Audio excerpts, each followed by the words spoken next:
পানি কিনতে গেছে 2 লিটার পানি মাত্র 40 টাকা দাম। সেই 2 লিটার পানির দাম চাওয়া হয়েছে 600 টাকা। বাচ্চাটাকে আমি মাঠে রেখে পানির জন্য 1 ঘন্টা যাবত খুঁজতেছি। একটা পানির 2 লিটার পানির বোতল 600 টাকা দাম চাইছে আমার কাছে। 600 একটা 2 লিটার পানির বোতল। Can you imagine that?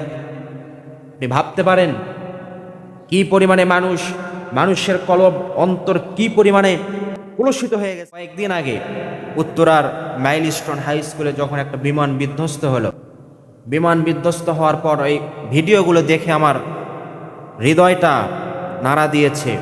যখন আমি ভিডিওটা দেখি আমার গায়ের পশমগুলো শিউরিয়ে উঠেছে, লোমগুলো দাঁড়িয়ে গেছে।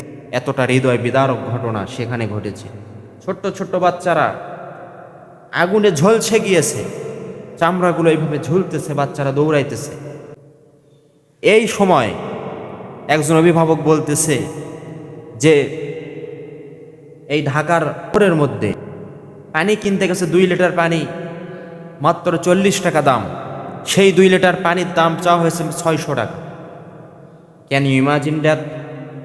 আপনি ভাবতে পারেন কি পরিমাণে মানুষের কলব অন্তর কি পরিমাণে কলুষিত হয়ে গেছে, অন্তর কি পরিমাণে মরিচায় ভরে গেছে।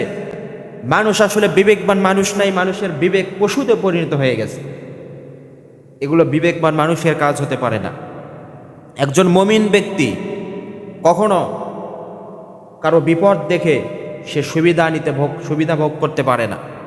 একজন মুমিন ব্যক্তি কখনো আরেকজনের বিপদ দেখে, মুসলমানের বিপদ দেখে, শুধু মুসলমান নয় কোনো মানুষের বিপদ দেখে সে কখনো সুবিধা ভোগ করতে পারে না। আল্লাহর হাবিব সাল্লাল্লাহু আলাইহি সাল্লাম সহিহ বুখারীর 2442 নম্বর হাদিসের মধ্যে বলছেন, আল মুসলিমু আখুল মুসলিম লা ইয়াজলিমু ওয়ালা ইউসলিমু ওমান কানা ফি হাজাতি কানাল্লাহু ফি হাজাতি। আল্লাহর হাবিব সাল্লাল্লাহু আলাইহি সাল্লাম বলছেন, একজন মুসলিম অপর মুসলিমের ভাই। আল্লাহর হাবিব সাল্লাল্লাহু আলাইহি সাল্লাম হাদিসের মধ্যে বলছেন যে মুসলমানের ভাই,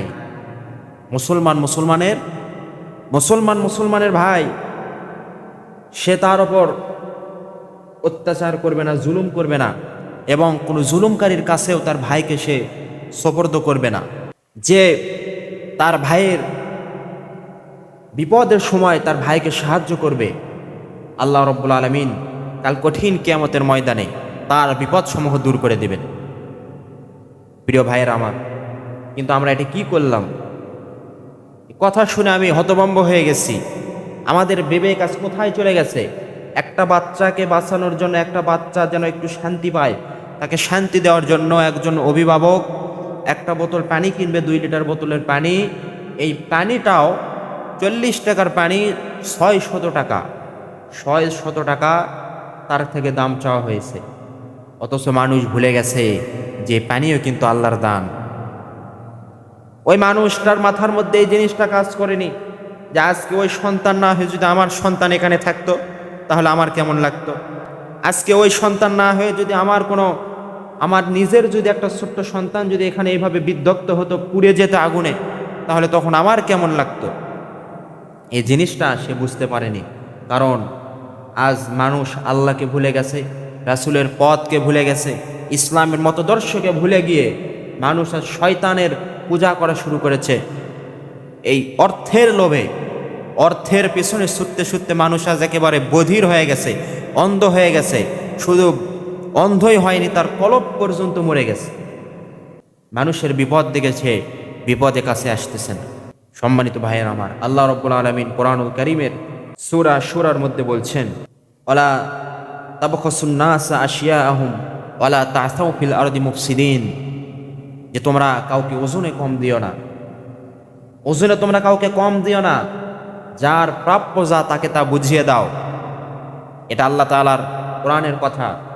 আল্লাহ তাআলা বলছেন যার যা প্রাপ্য তা বুঝিয়ে দাও। আপনার উচিত ছিল সেখানে ওই পানি 40 টাকায় না দিয়ে ফ্রিতে দিয়ে দেওয়া। যদি ফ্রিতে না দিতে পারেন, আপনার ব্যবসা এটা, আপনি ন্যায্য দাম যেটা সেটা রাখেন, কিন্তু সেটা না রেখে আপনি কি করলেন? 40 টাকার পানি আপনি 600 টাকা চেয়ে বসলেন। এটা বিবেকবান মানুষের পরিচয় নয়।